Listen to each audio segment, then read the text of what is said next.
Bismillahirrahmanirrahim.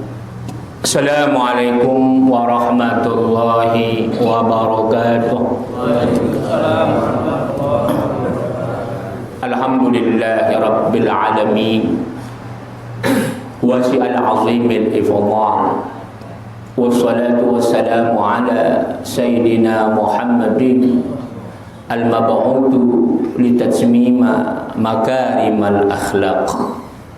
المفضل على كافة المخلوقات على الإطلاق وعلى آله مصابيح السنة الأعلام وأصحابه الباذلين أنفسهم لتوضيح الشرائع والأحكام وعلى سائر الأئمة المجتهدين القائمين بحفظ ناموس الدين أما بعد.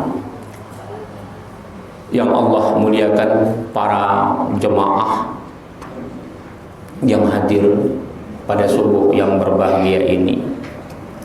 Rasa syukur kita kepada Allah Subhanahu wa taala atas nikmat iman, nikmat kesehatan, sehingga gairah semangat iman kita mau bersusah payah datang dalam majelis ilmu, terkhusus kita memperingati Maulidur Rasul, memperingati kelahiran Nurul Huda, cahaya hidayah.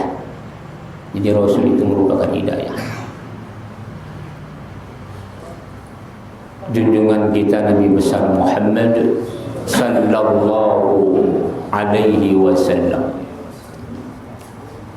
Selawat dan salam juga kita panjatkan kehadiran junjungan Nabi besar kita Muhammad sallallahu alaihi wasallam. Mudah-mudahan kelak kita mendapat syafaatnya. Yang saya hormati Ketua Pengurus Mushola Zaidatul Iman Bapak Ustaz Saronya, kemudian wakilnya Bapak Ustaz Haji Sholehul Hadi, Bapak Miskun sebagai Ketua RT 11, Bapak RT 1 kita mana? Ada ya? Bapak Momon yang saya muliakan. Begitu juga para tokoh masyarakat yang hadir pada subuh yang berbahagia ini. Tidak mengurangi sedikit pun rasa hormat saya. Mohon maaf yang tidak bisa saya sebutkan satu persatu. Namun rasa hormat dan kemuliaan saya kepada seluruh yang hadir pada subuh yang berbahagia ini, semoga semuanya diberikan Allah keberkahan. Amin ya rabbal alamin. Mungkin kayaknya kita ini gak panjang ya, karena kalau panjang-panjang katanya Ustadz nasi kubulinya dingin. Betul, nasi kubuli gak panjang-panjang, 5 menit lebih saja, lebih 2 jam. Oh lain itu Ustadz, 5 menit lebih 2 jam. Kita baca kitab aja ya. Sebagaimana memang kita setiap awal daripada bulan kita membuka kitab At-Tibyan Imam Nawawi. Ini semua adalah kumpulan hadis-hadis Rasulullah sallallahu alaihi wasallam. Namun pada pagi yang berbahagia ini kita lebih banyak mengangkat daripada Maulidur Rasul sallallahu alaihi wasallam. Karena tanpa hidayah Rasul, jadi kalau hidayah itu pertama adalah akal, yang kedua wahyu. Wahyu itu ada 2. Pertama, wahyu itu adalah Al-Quran. Yang kedua, wahyu itu adalah sunnah Rasulullah sallallahu alaihi wasallam. Wa ma yantiqu 'anil hawa in huwa illa wahyu yuha. Jadi perkataan Rasul itu adalah wahyu. Jadi kalau kitab-kitab yang kita baca itu juga kumpulan daripada Quran dan Sunnah. Kemudian apa? Rasul. Kitab itu juga hidayah. Kitab Allah itu juga hidayah. Al-Quran hidayah. Rasulullah hidayah. Rasulullah sudah tidak ada, para ulama itu hidayah. Kemudian taufik. Inilah kita yang datang kemarin ini. Taufik itu adalah orang yang memang hatinya punya kecintaan yang lahir dari hati sanubarinya. Jadi Mana duluan? Wabillahi taufik wal hidayah atau wabillahi al-hidayah wa taufik? Seharusnya taufik dulu, baru hidayah. Hidayah dulu baru taufik. Bukan taufik dulu, hidayah dulu. Karena la dina liman la aqla lahu. Tidak ada agama kalau tidak orang yang punya akal. Kemudian apa? Surga dan neraka, itu hidayah. Artinya Allah berikan kita wahadainahu najdain. Allah berikan kita dua pilihan. Hidayah, mau neraka atau surga.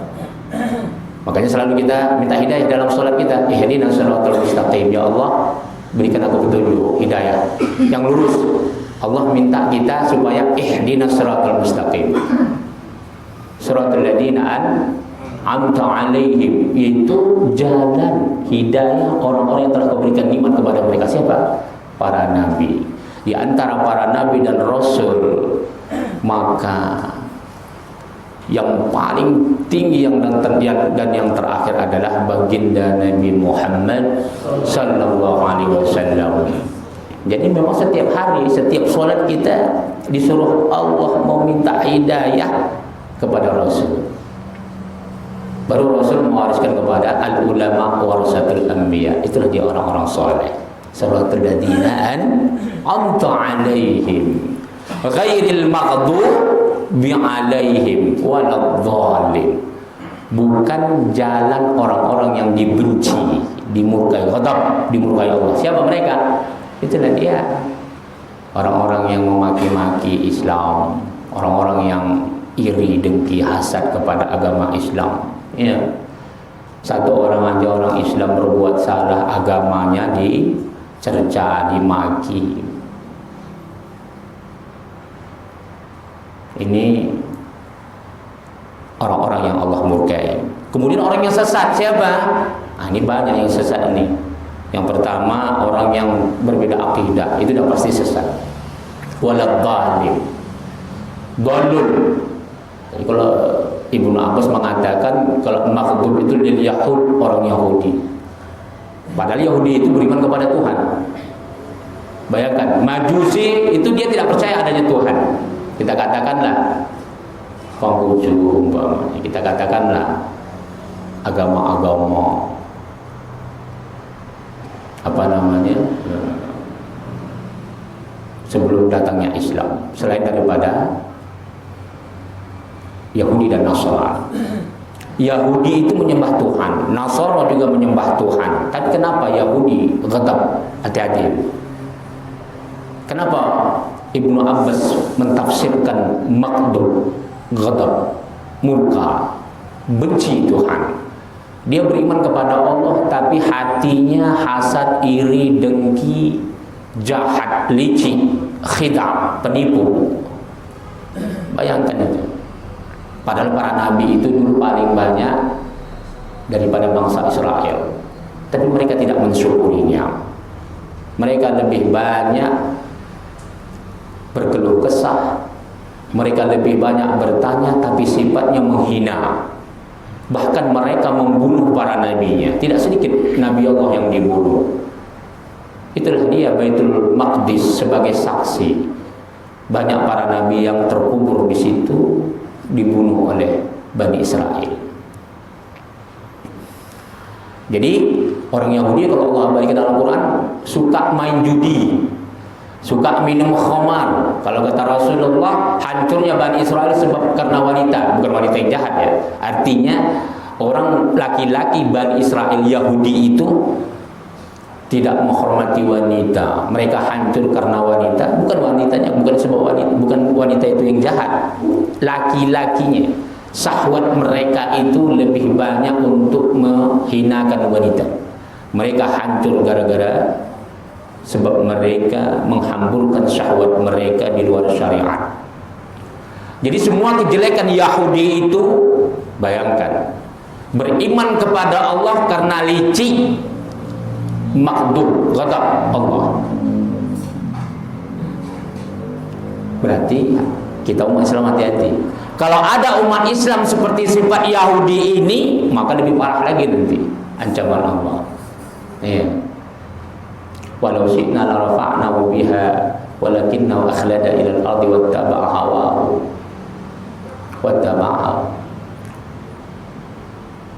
walau syi'na la rafa'nahu biha walakin akhladahu.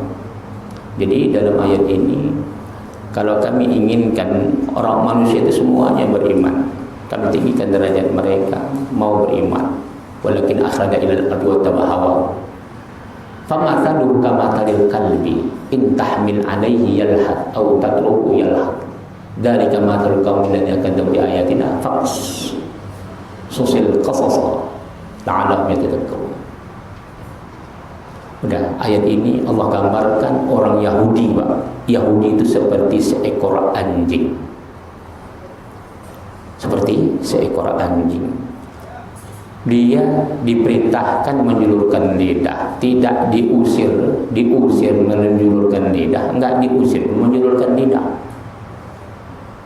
Jadi Allah gambarkan jangan sampai kita seperti orang Yahudi. Ketika dinasihatin, kita tidak pernah mau masuk ke hati kita. Itu dia ya. Kemudian siapa yang sesat? Kalau Ibnu Abbas katakan Nasara. Makanya martabat orang Nasrani lebih tinggi di mata Islam daripada orang Yahudi. Baru setelah itu paling rendah adalah Majusi. Itu dia ya. Orang-orang yang mereka tidak menyembah Allah. Tapi nanti dalam Al-Quran Allah sebutkan orang Islam ini perkara dunia, perkara syahwat. Kalau dia jauh dari agamanya, lebih parah daripada orang Majusi. Hati-hati. Orang Islam yang dia tidak mau pernah mendengarkan syariat Allah, rakusnya terhadap dunia lebih rakus daripada orang Yahudi, daripada orang Majusi. Allah, nauzubillah, summa nauzubillah. Inilah gunanya kenapa kita harus mengingat junjungan Nabi besar kita Muhammad sallallahu alaihi wasallam. Maulidur Rasul ini kita memperingati kelahirannya, rasa syukur kita atas hidayah itu. Kita diberikan Allah kesehatan, keberhasilan bekerja, kita bersyukur. Iya, bersyukur nggak kita kalau kita berhasil?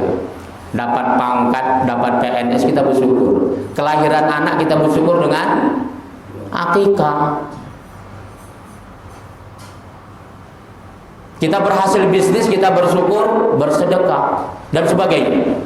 Kenapa ketika Allah berikan kita nikmat yang paling besar itu hidayah, baginda Nabi Muhammad sallallahu alaihi wasallam, kita katakan rasa syukur kita memeriahkan Maulidur Rasul bid'ah. Ya, bid'ah katanya. La ilaha illallah. Kita memperingati kelahiran Rasulullah SAW. Di situ kita ingin bagaimana takarrub, semakin dekat kita kepada Allah Subhanahu wa Ta'ala, karena tidak ada yang kita peringati daripada sosok seorang Nabi Muhammad SAW, kecuali adalah beliau sebagai seorang Rasul yang menyampaikan Quran dan Sunnahnya. Tidak ada kita berbicara tentang bagaimana perilaku kemanusiaannya yang tidak sesuai dengan syariat. Karena baginda Rasulullah SAW itu adalah seorang Rasul di mana tabiat kemanusiaannya pun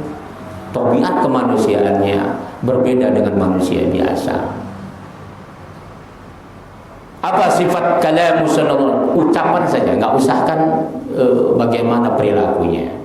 Ucapan Rasulullah SAW karena yatakallam bi kalamin yubayyinu. Rasulullah itu mengatakan apa yang dia tunjukkan, artinya yang dia ucapkan itu itulah yang dia lakukan.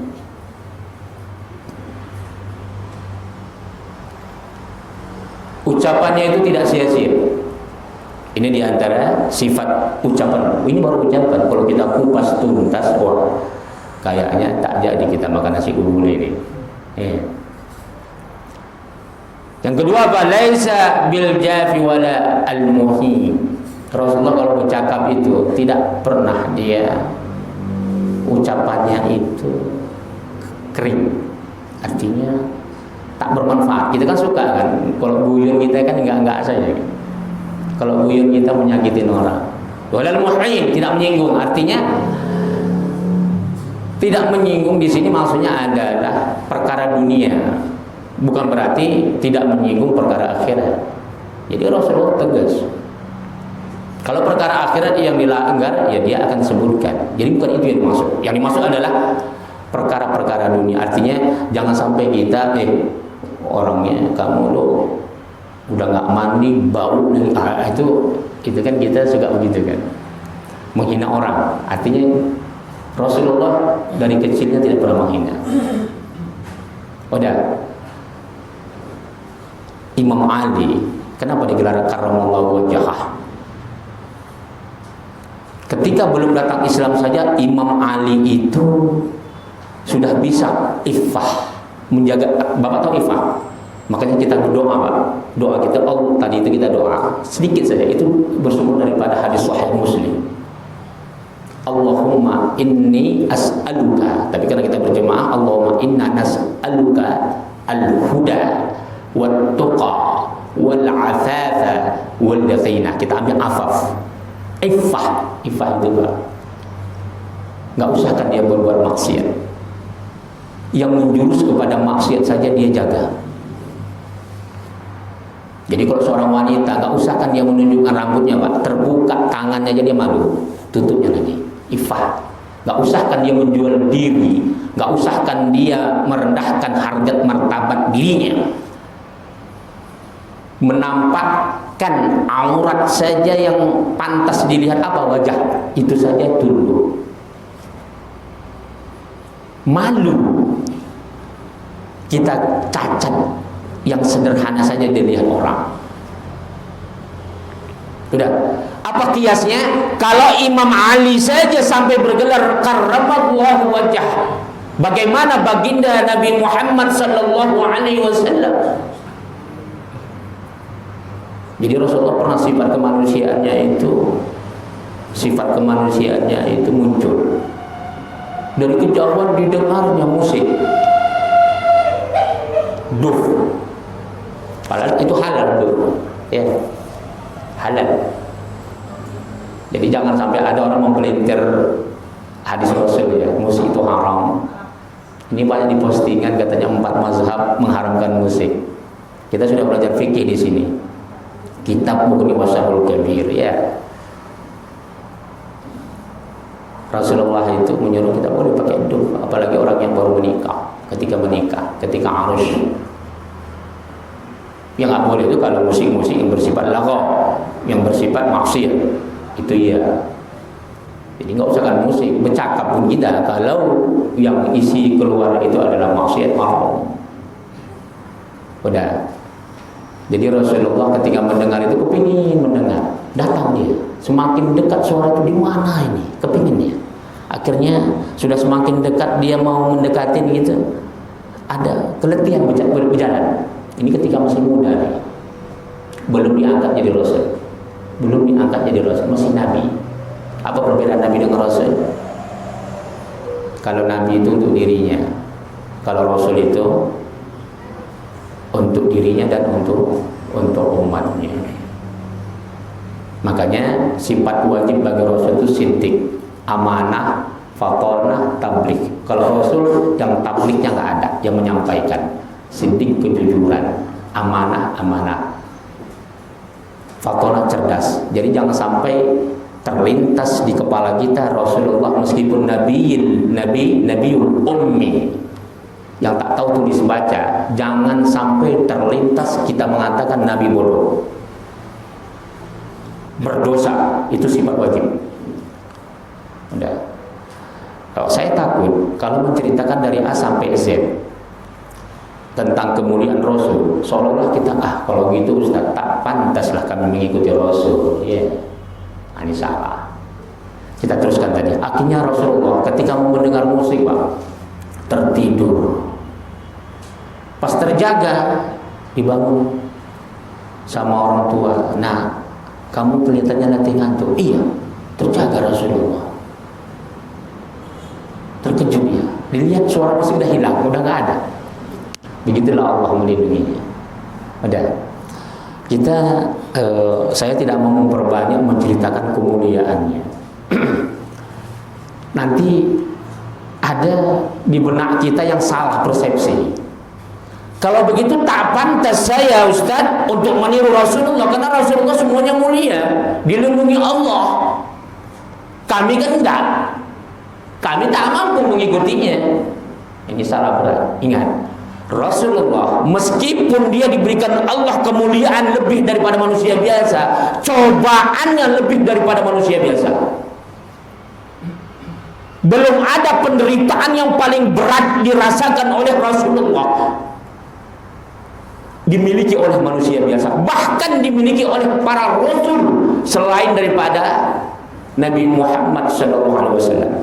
Dari para nabi dan para rasul itu ada gelar ulul azmi. Apa yang dikatakan ulul azmi itu? Para rasul yang terlalu berat memikul beban hidup, tanggung jawab. Kita gara-gara utang aja stres ya. Gara-gara bisnis saja kita bangkrut stres. Gara-gara bisnis, nggak usah kan bangkrut Pak. Bisnis kita masih kredit saja stres kita. Iya, mesti ada kredit, mesti ada utang. Padahal untungnya udah banyak. Udah. Bahkan ada orang bisnis yang untungnya sudah banyak, mukanya ketat ini. Padahal uangnya udah triliunan. Naik mobil Mercy yang harga miliaran, tapi mukanya ketat sih. Disapa pun nggak dengar lagi wajahnya nggak tersenyum nih. Kita menegur orang yang ngangkat sampah, orang gali parit, mesti bisa senyum. Dia enggak. Assalamualaikum. Seandainya di Allah pindahkan cobaan Rasulullah sama kita Pak, hitungan jam gila kita. Kalau nggak bunuh diri gila. Jadi sebenarnya tauladan Rasulullah itu yang paling bagus diceritakan penderitaannya. Karena kalau kita ceritakan kelebihannya, saya pernah dulu mengisi di Riau, ngajar kitab. Saya nggak sangka ini, kita capek ceramah memuliakan Rasulullah. Datang pejabat Pak, pejabat Caltech. Tahu Caltech ya kan? Perusahaan California, Texas, Amerika, minyak yang ada di Riau. Ustaz katanya. Iya, saya bilang. Apa katanya? Ya kami pun mau jadi nabi Ustaz gitu. Saya Ustaz mau jadi Ustaz gitu. Saya mau jadi nabi. Karena semuanya diberikan Allah kemuliaan. Saya dengarin semua keluh kesahnya. Udah. Saya katakan begini, nggak usah kan jadi Rasul. Bapak mau jadi Ustaz mau nggak? Saya bilang. Bapak tahu Ustaz cobaannya kayak mana? Nggak usahkan Rasulullah, Ustaz saja saya bilang. Kami Pak, Tamatan Timur Tengah lebih kurang 1 ton kitab kami bawa. Belajar pagi sore siang malam itu nggak ada duit Pak. Makan susah. Kita kreasi, menulis dulu baru dapat duit. Kiriman dari orang tua belum tentu ada, tambah krisis lagi dulu. Bapak tahu dokter di Indonesia? Coba tanya orang yang tamatan dokter berapa ton kitabnya. Saya pernah langsung wawancari seorang dokter 5 tahun kuliah, berapa kitab bapak punya buku. Dihitung-hitungnya mungkin sekitar 30 lah Ustaz. 30. Itu pun buku yang wajib harus dibeli diberitahu oleh dosennya. Udah. Saya mau tanya, dokter bapak kalau masuk ini dulu ya sebelum ada BPJS ini, sekarang bapak bisa ada mengatakan enak masuk rumah sakit ya kan, ada BPJS gratis. Dulu kita masuk rumah sakit berapa menit saja kita konsultasi dengan dokter berapa bayar? Belum lagi obat. Berapa banyak orang miskin mati tidak bisa berobat? Apa pernah dokter mau tahan miskin? Berani dia membuat gratis ilmunya? Berapa banyak ulama 1 ton bahkan lebih kitabnya mati dia bukan karena kekayaan. Berapa banyak kader-kader ulama yang sekolah ibtidaiyah, sanawiyah, aliyah, mereka begitu susah payah mencari kerja tidak ada, makannya susah. Mau nggak bapak seperti itu? Berapa banyak orang tua tidak mau menyekolahkan agama anaknya karena takut anaknya nggak bisa makan. Ya. Saya tanya, Bapak berani nggak ngapal Quran nggak dibayar? Itu syarat wajib di Al-Azhar. Kalau nggak ngapal Quran nggak bisa lulus. Bapak mau baca kitab tengah malam nggak ada duitnya. Masa ada pejabat Caltech nggak dihitung? Kan pejabat Caltech lembur saja Pak, hitungannya dolar. Ya. Bapak berani belajar nggak makan berhari-hari, mengemis malu, karena orang sekolah agama nggak akan berani dia mengemis. Jadi nggak usah kan jadi rasul, jadi ustadz saja nggak usah, maaf ya. Semiskin-miskinnya orang tidak akan berani kawin anaknya ketika itu ya, kawin sama seorang ustadz, karena tahu dia orang ustadz itu apa namanya, tidak menjanjikan makan apa. Ya, makanya dulu nggak ada orang maaf di kota Al-Wasliyah itu di Medan Pak, sekolah Turus itu ngaji kitab kuning ini, itu nggak ada orang kota bisa dihitung jari. Teman saya Pak, asli orang lahir kota 3 orang. Sisanya itu yang puluhan, ratusan itu semua dari kampung. Karena mereka tahu tamatan, bahkan orang ulama yang ulama besar, tamatan dari Timur Tengah mengajar kami Pak, gajinya ketika itu hanya 60.000 rupiah. La ilaha illallah. Tahu pegawai apa? Caltech. 15 juta, 20 juta, 30 juta gaji. Ajalah dia. Jadi sifat Rasulullah apa? Yang terakhir ya. Yang tepat terakhir, yatakallam bijawami al-kalim. Jadi Rasulullah itu berkata, semua ucapan itu dia dengar, dia sahut. Jadi nggak ada perkataan itu yang sia-sia sama dia. Artinya dia tidak pernah merendahkan kalau kita bercakap sama beliau. Kemudian kalamuhu faslun la fudul wa la taqsir. Jadi Rasulullah tidak pernah bercakap itu memotong-motong, membuat orang penasaran. Artinya bertanya-tanya, atau kita suka berbisik-bisik sama orang.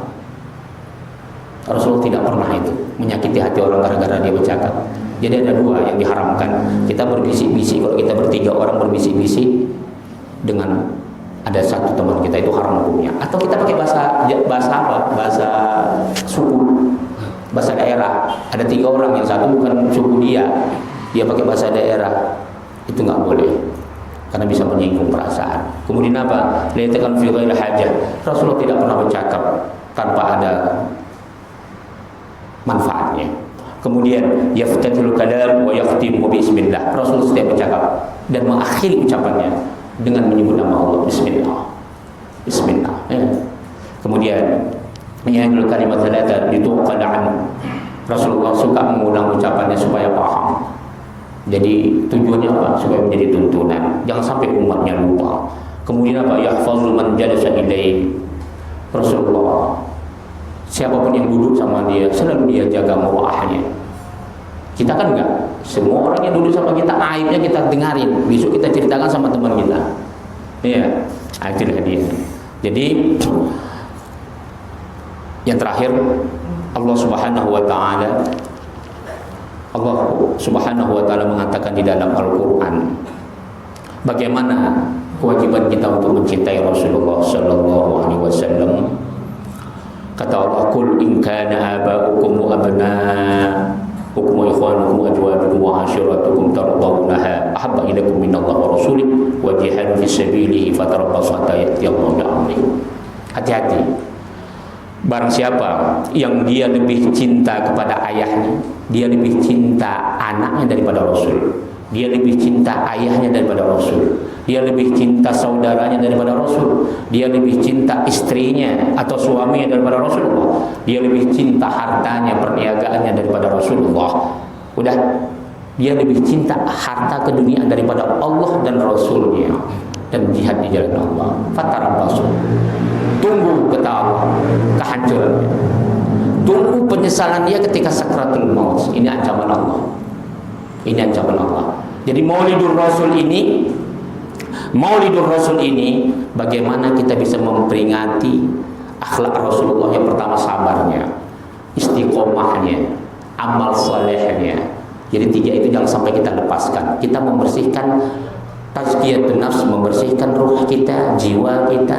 Tasfiyatul qalb, membersihkan hati kita. Kemudian amal soleh itu jangan sampai ditinggal. Yang terakhir sekali, Allah sebutkan dalam surah As-Saff, ya ayyuhalladzina amanu qulu ansarallah kama qala Isa ibn Maryam lil hawariyyin man ansari ila Allah qala al hawariyuna nahnu ansarullah fa amana ta'ifatun min bani Israil wa kafara ta'ifatun fa ayyadan ladzina amanu ala amrihim wa asbahu zahirin. Udah, kita tidak akan bisa memperoleh kemenangan dari segi apapun, tidak bisa. Kalau kita mau menang, wahai orang beriman, kata Allah, kamu harus bisa seperti Ansarnya Nabi Isa. Kenapa kita orang beriman langsung Allah sebut Ansarnya Nabi Isa? Kita harus berani menyumbangkan nyawa kita untuk Rasul kita. Ya, masa Nabi kita dihina, kita nggak berani tegas. Alhamdulillah Presiden kita kemarin baru mengeluarkannya. Kemarin malam kita ceramah di sini. Kenapa kepala negara nggak berani? Alhamdulillah jam 2 kemarin, selang 1 hari baru Pak Jokowi mengumumkan. Ya, walaupun kata orang-orang terlambat, nggak apa-apa lah. Jadi jangan sampai, ya, jangan sampai kita tidak tegas terhadap orang yang menghina Rasul. Hati-hati. Udah, ini bukan yang terakhir. Kalau tadi yang terakhir kali, ini yang pertama. Man aba au sabban nabi, barang siapa yang dia menjelek-jelekkan Rasul atau dia mencela Nabi Muhammad, fa hukmuhu, apa hukumnya? Saif yujallilu qatlan wa taqri'an. Apa hukumnya dalam Islam? Pedang. Dia harus dihukum mati. Hada qada'ul muslimin jami'un. Ini adalah keputusan kaum seluruh umat Islam. La khulfa bainahum wa la tafri'. Tidak ada perbedaan di kalangan umat Islam apapun mazhabnya. Meskipun dia Syiah, orang menghina Rasulullah, hukumannya mati. Orang menghina Allah, tidak ada Allah perintahkan kita untuk menghukuminya. Artinya untuk mempidananya. Tidak ada. Ini makanya banyak perbedaan agama. Allah nggak masalah. Yang penting kita terus berdakwah untuk meluruskan Allah dosa. Tapi kalau sudah orang berani menghina Nabi Muhammad, sepakat. Walaupun Syiah, bahkan Syiah lebih keras. Makanya sampai sekarang fatwa Ayatullah Ali Khomeini tidak pernah dicabut untuk Salman Rushdie. Jadi jangan main macam-macam. Umat Islam itu sangat ramah, tapi jangan akidahnya disinggung. Itu dia ya. Jadi kita memaafkan orang-orang yang meminta maaf. Itu saja. Mudah-mudahan Allah berikan keberkahan kepada kita. Kita doakan terutama orang-orang yang banyak membantu dalam acara ini. Mudah-mudahan kalau yang punya hutangnya dilunaskan, diberikan Allah kemudahan untuk melunasinya. Begitu juga jemaah yang hadir, yang sabar telah mengikuti Maulidul Rasul ini. Mudah-mudahan kita dibukakan Allah rezeki kita. Tijaratan dan tabura, bisnis kita yang terus berkembang, tidak pernah surut. Siapapun, meskipun satu biji bakwan yang menyumbang, kita doakan. Bagaimana Ustaz? Aku kemarin niat mau nyumbang 1 bakwan, tapi nggak ada duit hari ini. Nyumbang apa-apa, niat saja pun jadi. Ya. Bagaimana kalau saya niat nggak ada Ustaz? Benci kali aku yang Ustaz cakap. Nggak apa-apa, kita doakan. Orang yang benci dengan kita, kita doakan. Rabbuna yahdihim. Semoga Allah memberikan hidayah sama dia. Semoga dia dengan hidayah itu bisa kaya, bisa senang anak istrinya, dan dia bisa takarub kepada Allah Subhanahu wa ta'ala. Tapi kalau sudah Allah kayakan, Allah senangkan, tak mau takarub kepada Allah, maka apa kata Allah? Inna syani'aka huwal abtar. Orang yang menghina Rasulullah atau menghina ulama, abtar. Kata ar-rahmah, Allah putus rahmat. Kalau semakin tinggi kezalimannya, penghinaannya kepada Rasul atau ulama, dia akan mati dibunuh, dia akan mati mengenaskan, dia akan mati terhina dan sebagainya. Naudzubillah, semua naudzubillah. Mari sama-sama kita bacakan ulumul Quran suratul Fatihah. Semuanya musuh akan mendapat kebaikan. Semua yang hadir yang memberikan bantuan dan sebagainya diberikan Allah keberkahan dunia akhirat bibarakatil Fatihah. A'udzu billahi minasyaitonir rajim. Bismillahirrahmanirrahim. Alhamdulillahirabbil alamin arrahmanir rahim maliki yaumiddin. Iyyaka na'budu wa iyyaka nasta'in. Shiratal mustaqim. Shiratal ladzina an'amta 'alaihim ghairil maghdubi 'alaihim waladdallin. Amin. Doa kita. A'udzu billahi rajim. Bismillahirrahmanirrahim. Allahumma ja'al hadzal majlis barakatan wa barakah wa ba'id alaina fitnatan minad dunya wal akhirah walhamdulillahi rabbil alamin. Assalamualaikum warahmatullahi wabarakatuh. Terima kasih kepada Bapak Kiai Taufik yang telah memberikan tausiah peringatan Maulid Nabi besar Muhammad SAW. Kami atas nama pengurus Sholatul Iman mengucapkan banyak-banyak terima kasih kepada seluruh yang hadir maupun yang tidak hadir, yang mendengarkan di rumah maupun yang telah membantu kegiatan ini. Mudah-mudahan amal ibadahnya dibalas oleh Allah Subhanahu Wa Taala. Kami akhiri wabillahi taufiq wal hidayah. Salam.